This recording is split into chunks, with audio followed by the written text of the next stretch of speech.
tu vas voir que dans ta vie, tu fais des choses simples mais que le Seigneur rend waouh. Quand David est venu devant Goliath, il s'est dit mais c'est qui cet incirconcis? Tu verras que ce qui impressionne les autres ne t'impressionne pas. Ce que les autres voient waouh ne t'impressionne pas parce que tu es passé par un temps de préparation. Hello, bienvenue, moi c'est Grâce Prière, j'espère que tu vas bien. Et au cas où ça ne va pas, j'espère que ça ira par la grâce de Dieu. Notre Dieu est au contrôle, notre Dieu est sur son trône, alors tout va bien, tout ira bien, papa est là. On ne s'inquiète pas parce que nous avons un papa très responsable.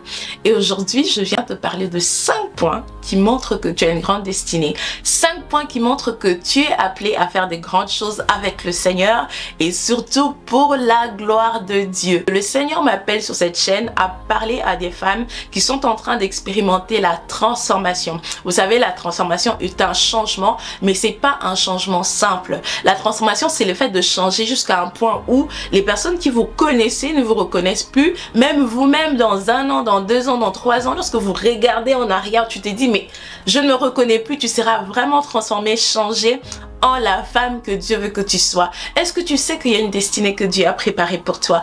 Est-ce que tu sais que ta vie a été écrite dans les moindres détails avant ta naissance, avant que tu ne sois formé dans les seins de ta mère, avant que tu ne sois conçu? Dieu avait déjà un plan parfait pour ta vie. Et nous disons sur cette chaîne, sur la terre comme au ciel, nous allons vivre sur la terre comme le Seigneur veut que nous puissions vivre au ciel. Nous allons vivre sur la terre la volonté qui a été planifiée dès le commencement, avant que tu ne puisses commettre ces erreurs, avant que tu ne puisses connaître tes combats, avant que l'ennemi ne puisse s'élever contre toi. Il y avait déjà un plan de Dieu pour ta vie. Et aujourd'hui, je te parle de 5 points qui démontrent que ce que Dieu a prédestiné pour toi, ce sont de grandes choses pour que tu te prépares, mentalement, intellectuellement, spirituellement, physiquement, à devenir pleinement la femme que je veux que tu sois.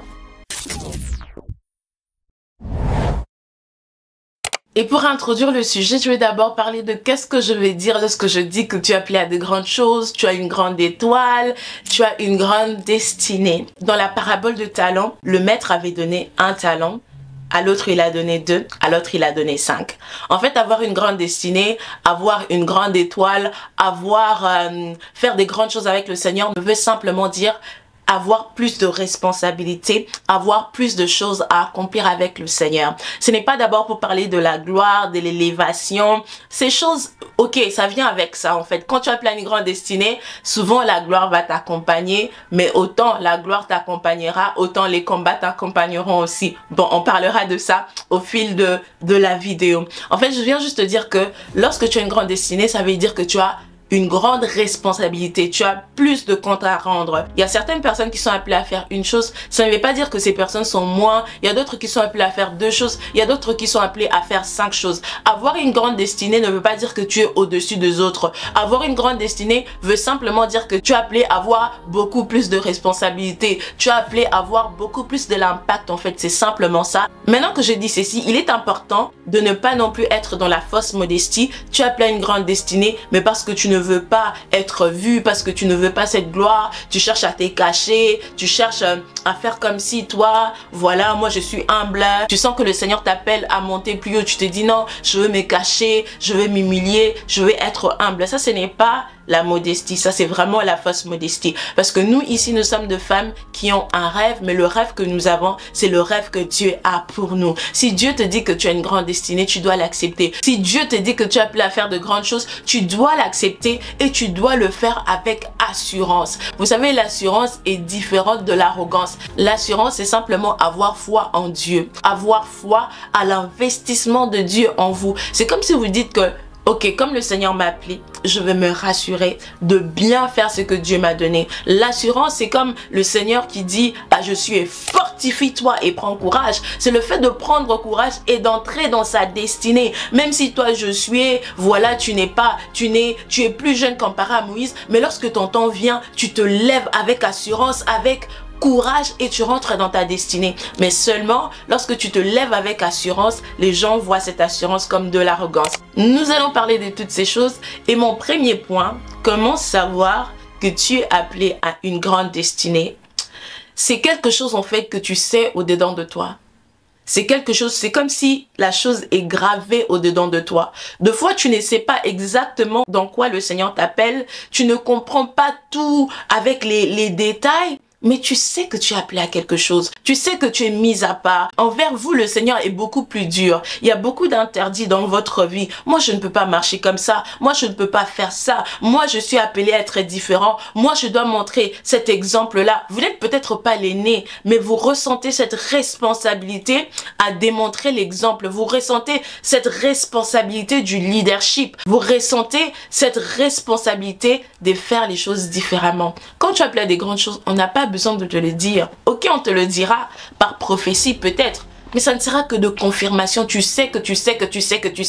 Seigneur, je ne sais pas dans quoi, mais je sens cet appel à de grandes choses. Et souvent, ces sentiments peuvent venir avec de culpabilité parce qu'on va dire, mais toi, regarde, tu cherches toujours des grandes choses.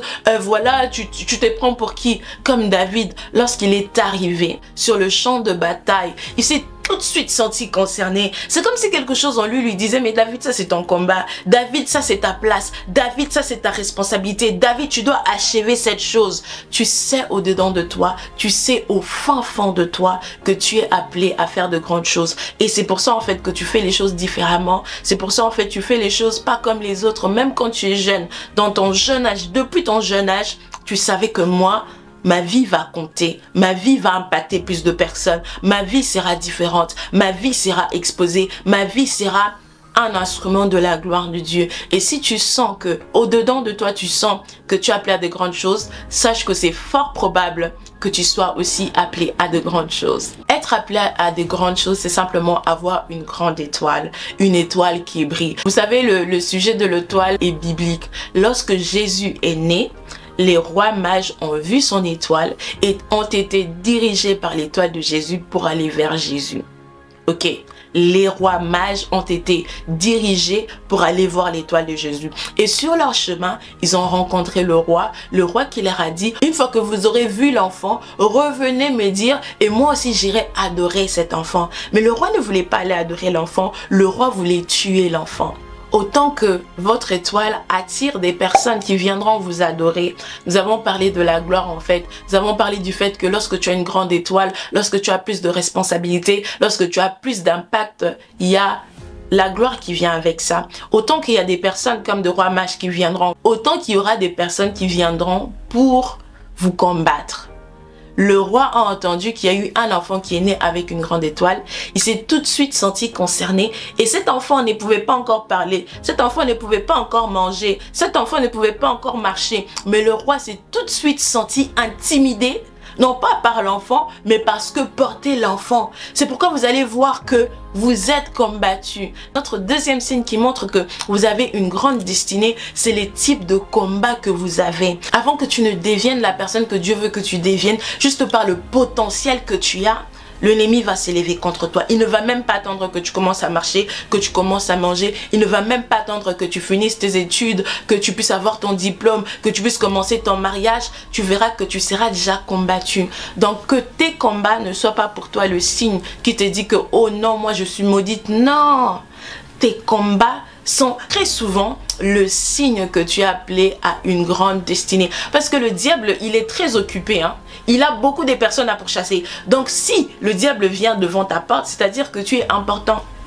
Tu es important et tu es intimidant pour lui. Si l'ennemi s'élève contre vous, si l'ennemi s'acharne contre vous, dites-vous que vous avez quelque chose de précieux. Ce n'est pas parce que vous êtes vide que le diable est venu. Non! Il ne passe pas son temps comme ça, c'est un homme d'enfer. Moi j'ai dit que cet homme d'enfer est un homme d'affaires. Il aime l'échange, il est un voleur. Le voleur ne va pas voler n'importe où. Ici, on ne vous parle pas d'un voleur qui va voler dans le quartier. Non, non, non, non. C'est un grand voleur expérimenté des années. C'est un voleur, lorsqu'il vient devant toi, tu dois savoir que, ah non, là, c'est parce que j'ai quelque chose de précieux. Alors je viens réveiller la conscience de quelqu'un qui passe par des combats, quelqu'un qui passe par l'adversité. Le fait juste d'exister, juste le fait d'être, en fait, c'est que tu es, dérange le monde de ténèbres. Donc tu verras que tu seras combattu, mais tu n'es pas combattu parce que tu es vide, tu es combattu à cause de ton étoile. Ce n'est pas parce que tu es combattu aujourd'hui que tu ne feras pas de grandes choses. Non, détrompe-toi. Tu es combattu, c'est parce que tu as une grande étoile. Joseph, tes frères t'ont rejeté, c'est parce que tu as une grande étoile. David, tes frères t'ont rejeté, c'est parce que tu as une grande étoile. Oui, tu as une grande étoile. Notre premier point, c'était le fait de savoir, en fait, tu sais que tu as une grande étoile. Notre deuxième point, c'était le fait que tu seras très souvent combattu à cause de ton étoile. Il y aura de personnes qui seront attirées vers toi pour t'aider à devenir pleinement la femme que Dieu veut que tu sois, et à d'autres qui seront attirés vers toi simplement pour chercher à t'étouffer, à te briser. Dans le cas de Jésus, c'était de te tuer. Et notre troisième point maintenant, c'est très similaire du deuxième point, combattu, mais là je veux vraiment parler du rejet. Le rejet, c'est le fait d'être rejeté, bon, clairement. Le rejet, c'est le fait d'être repoussé par une personne ou plusieurs types de personnes sans pour autant que tu ne comprennes pourquoi. Tu vas remarquer que il y a des endroits où tu arrives, à cause de ta lumière, tu indisposes certaines personnes. À cause de ce que tu es, en fait, tu as l'impression qu'il y a de ces personnes, lorsque cette personne te voit directement, elle ne t'aime pas. Il y a des endroits où tu pars, on te dit clairement que toi, tu ne peux pas être ici. Dans le cas de Joseph, c'était que ses frères étaient tellement indigné par son éclat, était tellement indigné par la personne qu'il était, qu'il voulait totalement, en fait, le rejeter. En fait, il voulait même le tuer. Le rejet, c'est le fait d'être repoussé par des personnes qui étaient censées nous protéger. C'est le fait d'être négligé par des personnes qui étaient censées nous protéger. Oui, malheureusement, il y a de ces parents qui rejettent leurs enfants. D'autres, c'est d'une manière consciente. D'autres, c'est d'une manière... elles n'ont pas eu d'autre choix que de les abandonner. Peut-être que tu as grandi sans ton père. Peut-être que tu es un enfant qui a été conçu hors mariage. Et souvent, ces personnes, lorsque vous êtes un enfant qui est conçu hors mariage, tu te dis, ok, j'étais un accident, j'ai grandi sans mon père. Ou encore, tu t'es conçu dans le mariage et tes parents se sont séparés et tu t'es senti rejeté par ton père. Tu t'es senti rejeté par ta mère. Tu t'es senti rejeté par la famille de ton père. Tu sais pas, mais pourquoi mes tantes ne m'aiment pas? Mais pourquoi mes oncles ne m'aiment pas? Ces messages n'est vraiment pas pour te dire que non, toi on ne t'aime pas, non. C'est pour te dire que si on ne t'aime pas, c'est pas à cause de toi, mais c'est à cause de ce que tu portes en toi. C'est à cause de ta destinée. Joseph, ses frères, ils avaient tellement de la haine contre lui que ses frères l'ont vendu. Ça peut être une entreprise, tu arrives comme ça, tu sens que le chef, mon chef ne m'aime pas. Mais pourquoi mon chef ne m'aime pas? Ce n'est pas parce que tu es une mauvaise personne. Peut-être que c'est simplement à cause de ton étoile, de ton éclat. Ton chef est intimidé par ton potentiel en fait. Ton leader est intimidé par ton potentiel. Et très souvent, ça peut faire en sorte que cette personne puisse te rejeter. Le rejet est un sentiment qui crée beaucoup de mal-être dans la vie. Et surtout dans la vie d'une jeune femme. Lorsque ton père t'a rejeté, ta mère t'a rejeté. Ça peut être une relation amoureuse en fait. Quelqu'un t'a rejeté, maltraité. Tu as rencontré un homme qui a été toxique envers toi. Il y a de ces hommes qui sont toxiques, non pas parce que toi tu es une mauvaise femme, non, simplement parce que l'homme aussi peut être intimidé par ton étoile. Alors ne laisse pas que cette rupture puisse détruire toute ta vie, non. Il y a une vie après cette rupture, il y a une vie après cette relation, il y a une vie après toutes ces choses. Ton père n'était pas là, mais ton papa céleste était là. Maman n'est pas là, mais la Bible nous dit qu'une mère peut abandonner un enfant, mais Dieu ne pourra jamais abandonner ses enfants. Alors sois dans la joie. Si tu as ces sentiments de rejet, tu as vécu le rejet, c'est quelque chose de réel, c'est quelque chose qui peut nous impacter. Travaille sur toi, prépare-toi pour la destinée, rassure-toi que tu ne rentres pas dans ta destinée avec ces sentiments de rejet, parce que c'est aussi un piège que le diable vient mettre dans ta vie. Alors si tu expérimentes le rejet, demande à Dieu de te donner la sagesse, l'intelligence, la connaissance, de savoir comment est-ce que tu pourras guérir de cela, afin que tu deviennes pleinement la femme que Dieu veut que tu sois. Notre quatrième point, c'est la confirmation. Le premier point, je t'avais dit que, ok, tu sais pas comment, mais tu sais. Moi, je serai grande. Maintenant, tu commences à voir les choses clairement. Tu commences à voir que dans tes rêves, tu fais des rêves, que tu es en train de parler devant une foule. Ça dépend vraiment de ton domaine où le Seigneur t'appelle, mais tu fais des rêves qui te confirment que tu seras cette personne-là, tu feras cette chose. Et encore pour d'autres personnes, c'est que tu reçois des visions vraiment de toi. Tu te vois dans quelques années en train de faire quelque chose. Et pour d'autres personnes, ça sera des prophéties. Il y a des prophètes qui parlent sur toi. Il y a des gens qui déclarent sur toi. Même ta maman te dit que non, avant que tu ne naisses, regarde ce qui a été dit sur toi. Même tes parents, ta maman, elle peut dire que non, toi tu es différente. Non, toi tu serviras le Seigneur. Non, toi tu seras une femme d'affaires. Non, toi tu seras un très grand footballeur. Entre parenthèses, c'est très important en tant que maman de connaître la destinée de ses enfants, parce que en les éduquant, tu pourras inculquer, tu pourras mettre ces choses dans l'éducation. Non, toi tu seras un grand serviteur de Dieu, tu peux pas marcher comme ça. Non, toi tu seras un homme politique, tu peux pas marcher comme ça. Tu dois faire attention, à force de répéter ça à l'enfant. Connaissez la destinée de votre enfant. Quand l'enfant est dans ton ventre, ne cherche pas d'abord quel habit que je vais mettre. Ah non, c'est quoi le berceau? Seigneur, c'est quoi la destinée de cet enfant? Seigneur, à quoi est-ce que tu appelles cet enfant? Seigneur, montre-moi cet enfant dans les spirituels. Seigneur, montre-moi. Marie savait qui était son enfant. C'est pourquoi lorsque le roi s'est levé contre l'enfant, le Seigneur est venu parler à Joseph. Marie pouvait cacher et garder l'enfant ensemble avec Joseph, parce qu'il savait que non, cet enfant que nous portons n'est pas n'importe quel enfant. On est en train de tuer tous les enfants, mais notre enfant, on ne peut pas le tuer. C'est pour ça aussi la maman de Moïse, ah Seigneur merci, a pu garder cet enfant-là. Oui, le roi avait dit que tout enfant qui naissait, il fallait le tuer. Mais la maman de Moïse, elle a pris le risque de garder ce bébé pendant 3 mois parce que ce bébé était beau. Et cette maman ressentait quelque chose en elle. Seigneur, même si je ne comprends pas c'est quoi, si mon enfant a une grande destinée. Je ne parle pas des mamans qui sont là pour vous dire des mauvaises choses. Au regard de toujours vous critiquer. Ça va aussi dans le cadre du rejet. Votre maman, elle est toujours dure envers vous. Non pas de la bonne manière, mais vraiment d'une manière toxique. Ça peut aussi être le rejet. Votre papa est toujours dur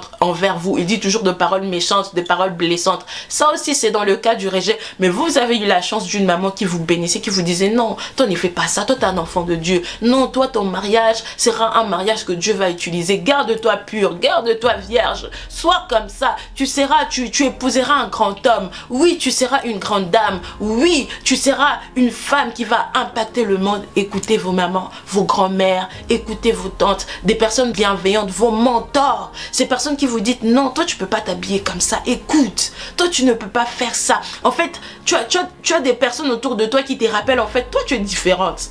Toi, tu n'es pas comme les autres. Toi, non. Les autres peuvent faire, mais toi, tu ne peux pas. Peut-être même dans la maison, dans la famille, tes frères pouvaient faire, tes soeurs pouvaient faire.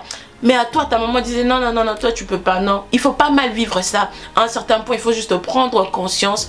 Le plus tu grandis, tu prends conscience au fait que non, si ces personnes sont aussi dures avec moi, c'est simplement parce que j'ai une grande destinée. Alors tu auras la confirmation des prophètes par le rêve, la confirmation par des versets bibliques. Le Seigneur te donnera des versets clés. En fait, tu dois avoir un verset clé par rapport à ta destinée. Que tu sois appelé au ministère ou pas. Le Seigneur doit te donner une portion de l'écriture qui te parle spécifiquement de ta destinée. Si je te dis aujourd'hui ton appel, quand je parle de ton appel, je vois pas seulement le 5 ministères, mais je parle vraiment de ton appel.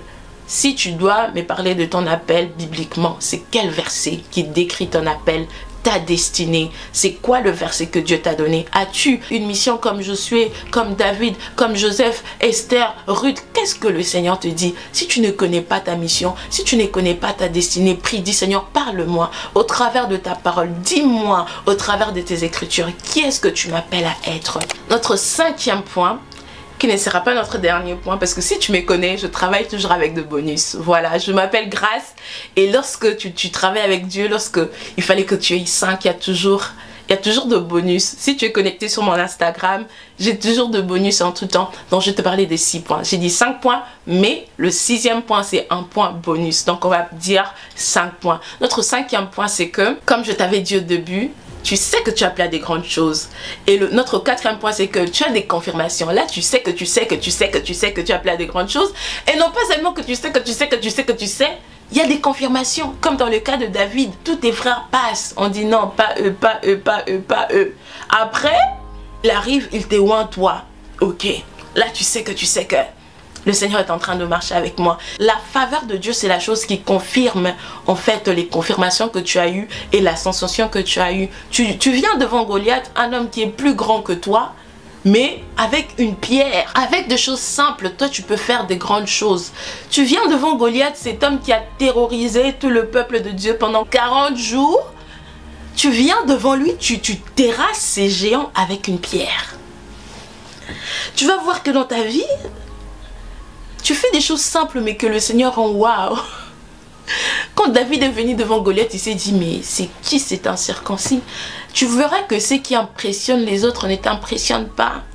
Ce que les autres voient, waouh, ne t'impressionne pas parce que tu es passé par un temps de préparation. Tu es passé par un temps où tu étais attaqué. Le Seigneur t'a appris des choses, le Seigneur t'a formé, le Seigneur t'a appris à te défendre. Et c'est comme ça que David devant Goliath, il disait mais non, cet homme, c'est un homme à abattre. J'ai combattu dans mon désert, alors ici aussi je veux combattre. Donc tu verras que la faveur de Dieu marchera avec toi.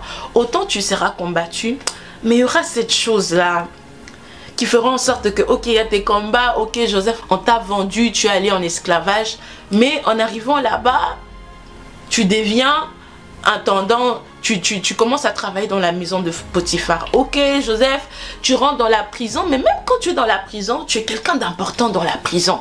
C'est que même lorsque tu seras en train de passer par des moments sombres de ta vie, mais tu auras l'impression que la main de Dieu sera toujours sur toi. Oui, tu es passé par des moments que tu ne pourras expliquer à personne.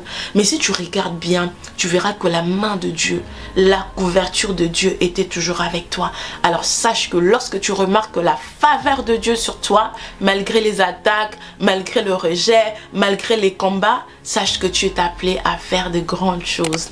Et mon point bonus, c'est vraiment un point qui fait très mal, mais c'est très important que je parle de ces choses. C'est que oui, tu sais que tu as appelé à de grandes choses, tu as reçu de confirmation, il y a la faveur de Dieu qui t'accompagne sur le chemin, mais entre le moment où tu reçois la confirmation et le moment d'accomplissement, il y a un moment au milieu qui est le désert. C'est-à-dire que une saison pendant laquelle tu vis le contraire de tout ce qui a été dit sur toi. Tu passes par une saison où tu ne peux même plus imaginer que c'est possible pour toi. Vous savez, lorsque David travaillait dans la maison de Saül, c'était envisageable pour lui de penser qu'un jour il deviendra le roi. Mais David quitte la maison de Saül, il devient maintenant un homme qui dormait dans des grottes. C'est grand David qui a fait tomber le grand Philistin. Il s'est retrouvé pendant une saison de sa vie à faire le fou devant les Philistins. Mon Dieu! Est-ce que vous imaginez?